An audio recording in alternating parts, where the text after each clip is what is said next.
Bali is a wild place.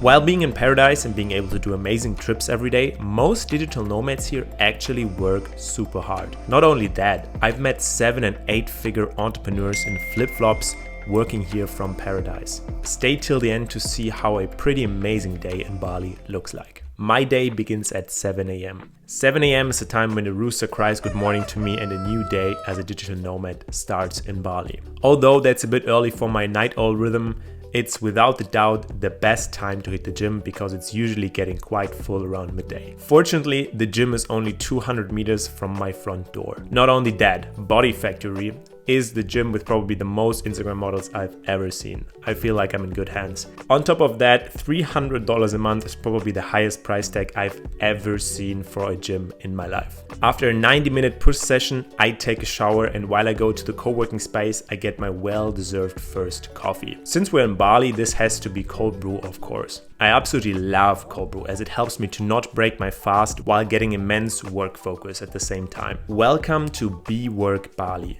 probably the best workspace in Bali. This workspace has it all. Not only great open spaces to work with AC, standing desk and air purifiers, but on top of that, a coffee shop, a room for filming and a pool. Now is the time to start my most productive hours of the day. Typically a 3 to 4 hour long deep work session. Today I'm actually recording some new YouTube videos and take care of some website updates for my software business. Not only that, I also record a podcast with Cameron, a multi-7-figure e-commerce entrepreneur living and working from Bali. 2 words, entrepreneurship. And we discuss his latest e-commerce business strategies. Of course, the microphone breaks, so excuse me for using the iPhone audio. He teaches me how he made millions selling high-quality Chinese products to high-net-worth individuals in Europe using Facebook ads, and how he manages a team of 60+ people. When I saw him for the first time, he was sitting barefoot at his laptop, and I had no idea that he was actually the Jeff Bezos of dropshipping. These are the people you meet in Bali on a daily basis, and that's why I love it here. And honestly, dropshipping, I would say, is the worst business model to truly get into. Brand building might be a bit better, but like, I like advertising. I think I would actually now rephrase, I like advertising, and dropshipping is the model of the way where I sell. But truthfully, if I could get out of e-com and do other things I want with advertising, I would. Because the thing is, with the dropshipping and e-com, you're facing the best of the best of advertisers. I don't care your local, like, I don't care any other business. I think e-com has the best of the best product advertisers, or just advertisers in general. So you're facing all of them. So one person can sell a hair cream, or one person could sell leggings, right? There's gonna be 100, 200 stores that sell the same shit, right? And with that, you're facing just so much more competition. But for example, let's just say I am I don't know, selling shoes but only in Bali, or selling like hairstyling or massaging only in Bali. No one else is advertising here. Yeah. So like, obviously right now we launched out this cargo business here because we have connections. Very few people doing cargo.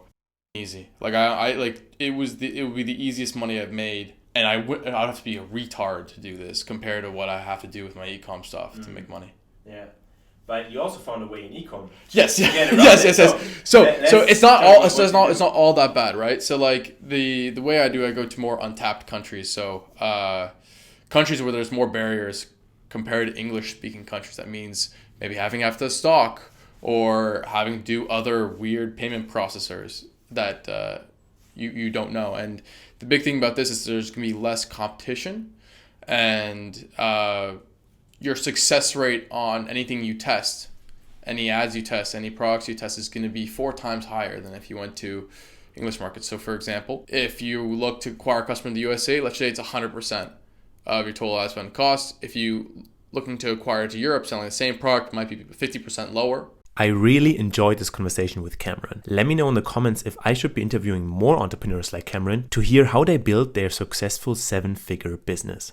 After getting taught how to finally make millions by dropshipping Chinese beauty products, my hunger now prevails and I walk across the street to get some lunch in. To avoid the midday slump, my lunch is always very low carb. Today with a few eggs and a chicken steak with vegetables. Strengthened, I go to work at a cafe at lunchtime to have a change of scenery. Despite the fabulous pastries options, I go for another cold brew to kickstart the afternoon working session. Most cafes in Bali, including this Starbucks, are perfect for some light work. Since I'm in Bali, we can't just sit on the laptop all the time. That's why at 2 p.m. it's time for some fun. While we take the car up the mountain, we get stuck in Bali traffic. Are we still gonna make it to the spot before sunset? On the way to the top, we stop by this majestic waterfall and make it in time for one of the best sunsets of my life on top of this mountain. And can't miss out on some low dopamine activities while on this platform. That trip made me remember why I work and that it's all about balance. Let me explain. Look, I love the grind. I love moving forward. However, you're not gonna remember the time you spend 1 or 3 more hours in front of your computer. Try to work as efficient as possible so you get your shit done in a few hours and can enjoy the rest of the day and the time you have on this planet for the better. This was a great way to end the day. And this was a day in my life in Bali as I'm working here as a digital nomad. Subscribe if you enjoyed and see you in the next video. Also, don't forget to join my newsletter with the link in bio where I'll share stuff about all the things I've learned about building digital businesses that allow you to travel and work from a place like Bali.